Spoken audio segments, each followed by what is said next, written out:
வணக்கம். இன்றைக்கு நாம ஒரு சுவாரஸ்யமான சிந்தனைய ஆழமா பார்க்க போறோம். ஸ்ரீமத் சுவாமி சித் பவானந்தரோட டெய்லி டிவைன் டைஜஸ்ட் இருக்கு இல்லையா, அதுல அக்டோபர் 10ஆம் தேதியிட்ட பகுதியில அகில அன்பு அப்படின்னு ஒரு கருத்தை பத்தி தான் இன்னைக்கு நம்மளோட உரையாடல். பொதுவா அன்புன்னா நம்ம மனசுக்கு வர்றது என்ன?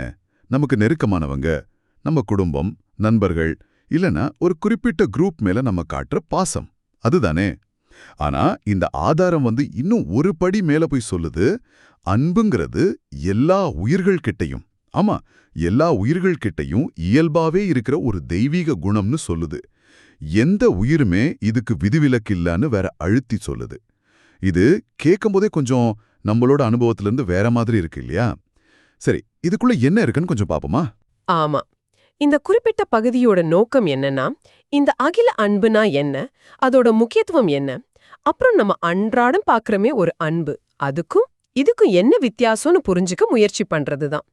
இது சில அடிப்படையான கேள்விகளை எழுப்புது. நாம அதை ஒன்னொன்னா பார்த்து அதோட ஆழமான அர்த்தம் என்னன்னு பார்க்கலாம்.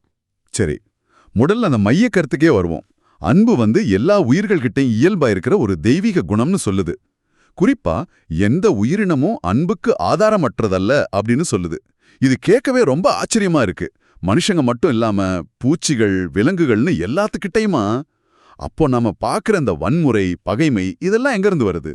ம் இந்த ஆதாரத்தோட பார்வை அதுதான்.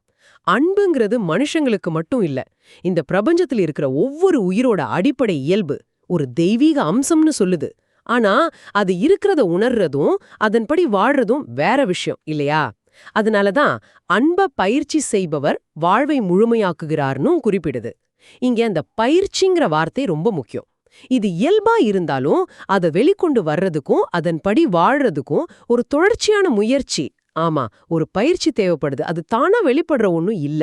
ஓ, அப்போ இந்த வாழ்வை முழுமையாக்குதல்னா என்ன? அன்ப பயிற்சி செய்யறதால என்ன ஒரு நிறைவு கிடைக்கும்? இந்த ஆதாரம் நேரடியா விளக்கல, ஆனா நாம சில விஷயங்களை யோசிக்கலாம். ஒருவேளை மற்ற உயிர்களோட ஒரு ஆழமான பிணைப்பை உணர்றது, பகைமை பிரிவினை உணர்விலிருந்து விடுபடுறது, உள்ளுக்குள்ள ஒரு அமைதி திருப்தி கிடைக்கிறது, இதெல்லாம் அந்த முழுமையோட அம்சங்களா இருக்கலாம். அன்புங்கிறது இயல்புன்னு சொல்றதால அதை பயிற்சி செய்யும்போது நாம நம்மளோட உண்மையான இயல்போட ஒரு இணக்கமா இருக்கும். அந்த இணக்கம்தான் வாழ்வின் நிறைவை தருதுன்னு எடுத்துக்கலாம். இது சும்மா உணர்வு மட்டும் இல்ல, நம்மளோட செயல்கள், எண்ணங்கள், உறவுகள் எல்லாத்திலையும் அந்த அன்பை பிரதிபலிக்கிறது. இது தத்துவமா கேட்க நல்லா இருக்கு. ஆனா நடைமுறையில பார்த்தா இந்த ஆதாரம் சொல்ற மாதிரியே நிலைமை வேற மாதிரி தானே இருக்கு. அதுவே சொல்லுது, ஒரு குழுவை நேசிப்பது, மற்றொன்றை பற்றி அக்கறையற்றி இருப்பது, மூன்றாவது குழுவை வெறுப்பது, இதுவே எல்லா உயிர்களிடமும் உள்ள பொதுவான வழக்கம் அப்படின்னு. அப்போ எல்லோரிடமும் அன்பு இயல்பா இருந்தா இந்த பாகுபாடு, இந்த வெறுப்பு, இது ஏன் இவ்ளோ சாதாரணமா ஒரு வழக்கமா இருக்கு? ஆமா, இதுதான் மனித அனுபவத்தோட ஒரு முரண்பாடுனே சொல்லலாம். ஒரு பக்கம் பார்த்தா உள்ளுக்குள்ள அன்பு இருக்குன்னு தத்துவம் சொல்லுது. மறுபக்கம் நடைமுறையில நாம பிரிவினையும் வெறுப்பையும் பார்க்கறோம். இந்த பொதுவான வழக்கம் ஏன் வருதுன்னு பல காரணம் இருக்கலாம். பாதுகாப்பு உணர்வு, வளங்களுக்கான போட்டி, அறியாமை, பயம், இல்லனா குழுவா இயங்குற மனப்பான்மை, இப்படி நிறைய. இந்த ஆதாரம் இந்த காரணங்களை எல்லாம் ஆராயல, ஆனா இந்த பொதுவான நிலைமை இருக்குன்னு சுட்டி காட்டுது. இதுதான் பெரும்பாலான உயிர்களோட நிலைமை. அப்போ இந்த அகில அன்புங்கிறது சும்மா நம்ம அடையவே முடியாத ஒரு லட்சியம் தானா? இல்ல, இங்கதான் இந்த ஆதாரம் ஒரு முக்கியமான விஷயத்த சொல்லுது. இந்த பொதுவான குறுகிய வட்டத்துக்குள்ளேயே நிக்காம இத தாண்டி போறவங்களும் இருக்காங்கன்னு சொல்லுது. சில அரிதான நபர்கள் வெறுப்பை தவிர்த்து அன்பை தழுவுகிறார்கள் அப்படின்னு குறிப்பிடுது. இவங்க அந்த பொதுவான வழக்கத்துக்கு ஒரு எக்ஸெப்ஷன், ஒரு விதிவிலக்கு மாதிரி. அந்த அரிதான நபர்கள் யாரு? அவங்கள பத்தி இந்த ஆதாரம் என்ன சொல்லுது? எப்படிப்பட்டவங்க அவங்க? இந்த நபர்களுக்கு எந்த உயிருமே அற்பமானது இல்ல, எல்லா உயிரினங்களும் அவர்களுக்கு புனிதமானவே அப்படின்னு சொல்லுது. அவங்க மனுஷங்க, விலங்குகள், செடி கொடின்னு பாகுபாடு பாக்குறதில்ல. அவங்க சும்மா சிலரை நேசிக்கிறது இல்ல சகிச்சுக்கிறது, அதோட நிக்கிறதில்ல. மாறா அவர்கள் முழு படைப்பையும் வணங்குகிறார்கள்னு சொல்ற அளவுக்கு ஒரு ஆழமான மரியாதை கலந்த அன்பு அவங்க கிட்ட இருக்கு. படைப்போட ஒவ்வொரு சின்ன அம்சத்திலையும் அவங்க அந்த தெய்வீகத்தை பாக்குறாங்க. இது ரொம்ப ரொம்ப உயர்ந்த நிலையா தெரியுதே. அவங்கள இந்த ஆதாரம் பூமியின் உப்புன்னு சொல்றத பத்தி சொன்னீங்க. அந்த உருவகம் ரொம்ப வலிமையா இருக்கு. அதோட ஆழமான அர்த்தம் என்னவா இருக்கும்? ஆமா. உப்ப அது சாப்பாட்டுக்கு ருசி சேர்க்கறது மட்டும் இல்லாம, அத கெடாம பாதுகாக்கவும் செய்யுது இல்லையா? அது மாதிரி இந்த அகில அன்ப கடைப்பிடிக்கிற அரிதான சில பேர் இந்த உலகத்துக்கு உண்மையான மதிப்பையும் அர்த்தத்தையும் ஒரு உயிர்ப்பையும் கொடுக்கறாங்க. அவங்க இல்லன்னா இந்த உலகம் வெறும் போட்டி, பொறாம, பயம், வெறுப்பு இந்த மாதிரி உணர்வுகளால மட்டுமே இயங்குற ஒரு இடமா மாறிடும். இந்த நபர்கள் தான் மனுஷகுலத்தோட மனசாட்சியா, அதோட உயர்ந்த லட்சியங்களுக்கு வாழும் சாட்சிகளா இருக்காங்க. அவங்க தான் இந்த உலகை அர்த்தமுள்ளதா, வாழ தகுந்ததா மாத்துறாங்க. சரி சரி. அவங்க எண்ணிக்கையில கொஞ்சமா இருக்கலாம், ஆனா உப்பு கொஞ்சமா இருந்தாலும் சாப்பாட்டோட தன்மையே மாத்துற மாதிரி இவங்களோட இருப்பு இந்த உலகத்தோட ஆன்மீக, தார்மீக தன்மைய பாதுகாக்குது, உயர்த்துது. இது சும்மா நல்லவங்கங்கிறத தாண்டி உலகத்துக்கு அத்தியாவசியமானவங்கன்ற அர்த்தத்தை தருது. இந்த பார்வை ஆழமா இருக்கு. எண்ணிக்கையில குறைவா இருந்தாலும் அவங்களோட தாக்கம் பெருசுன்னு சொல்றீங்க. இதுக்கு ஒரு குறிப்பிட்ட உதாரணம் இருக்கா? இருக்கு. இந்த ஆதாரம் ரொம்ப தெளிவா கௌதம புத்தரை ஒரு சிறந்த உதாரணமா காட்டுது. கௌதம புத்தர் அகில அன்பில் நிலைநிறுத்தப்பட்டிருந்தார். அவர் தனது அன்பையும் கருணையையும் உலகில் உள்ள அனைத்து உயிர்களுக்கும் நீட்டித்தார் அப்படின்னு சொல்லப்பட்டிருக்கு. புத்தரோட போதனைகள், அவரோட வாழ்க்கை வரலாறு முழுக்க இதுக்கு சாட்சி இருக்கு. ஓ, புத்தர். ஆமா, அவரோட உதாரணம் எப்படி இந்த அகில அன்பை புரிஞ்சிக்க உதவுது? அவர் ஒரு தனித்துவமான ஞானியாச்சே. சாதாரண மனுஷங்களுக்கு இது எந்த வகையில பொருந்தும்? நல்ல கேள்வி. புத்தர் ஒரு ஞானியா இருக்கலாம், ஆனா அவர் ஒரு மனுஷனா வாழ்ந்து இந்த அகில அன்பை நடைமுறையில வெளிப்படுத்தினாருங்கிறது தான் இங்க முக்கியம். இது சும்மா ஏட்டுல படிக்கிற விஷயம் இல்ல, மனுஷங்களால அடையக்கூடிய ஒரு நிலைங்கிறதுக்கு அவர் ஒரு வாழும் உதாரணம். அவர் தன்னோட போதனைகளை ஏத்துக்கிட்டவங்களுக்கு மட்டும் அன்பு காட்டல, அவரை எதிர்த்தவங்க, விலங்குகள், துன்பத்துல இருந்தவங்கன்னு எல்லார்கிட்டையும் கருணை காட்டினார். ஒரு தடவை அவரை தாக்க வந்த யானையை கூட அன்பால அமைதிப்படுத்தினார்னு சொல்றாங்க இல்லையா? இது அந்த அரிதான சிலர்ல ஒருத்தரா இருந்து அகில அன்பை எப்படி வாழ்றதுன்னு காட்டுது. இது மத்தவங்களுக்கு ஒரு வழிய, ஒரு சாத்தியத்தை காட்டுது. இது ரொம்ப கஷ்டம்தான், ஆனாலும் சாத்தியம் இல்லைன்னு சொல்ல முடியாதுங்கிறதை இது உணர்த்துது. புரியுது புரியுது. புத்தரோட உதாரணம் இது அடையக்கூடிய இலக்குன்னு காட்டுது. சரி, இப்போ இந்த உரையாடல இதை கேட்டுக்கிட்டு இருக்கிற உங்களோட இணைக்கலாம். ஒரு பக்கம் நம்மகிட்ட இயல்பாவே இருக்கிற இந்த தேர்ந்தெடுக்கப்பட்ட அன்பு, பாசம், சில சமயம் மற்றவங்க மேலேயோ இல்ல குரூப் மேலேயோ வர்ற அக்கறையின்மை இல்லனா வெறுப்பு, இதுதான் பொதுவான வழக்கம்னு பார்த்தோம்.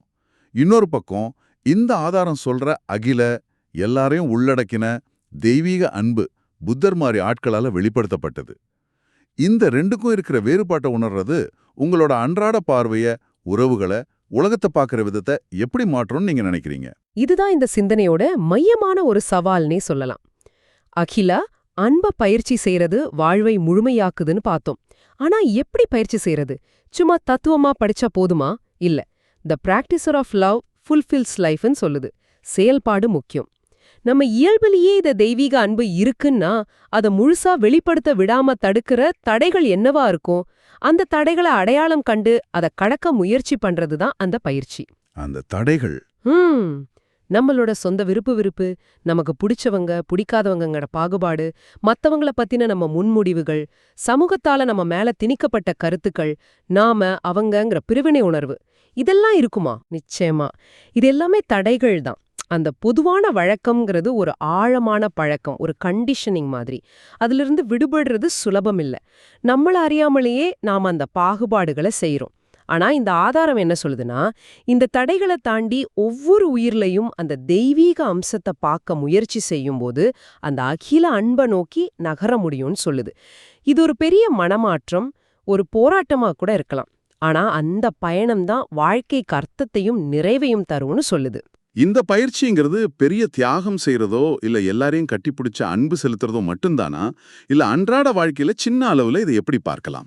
ரொம்ப முக்கியமான கேள்வி.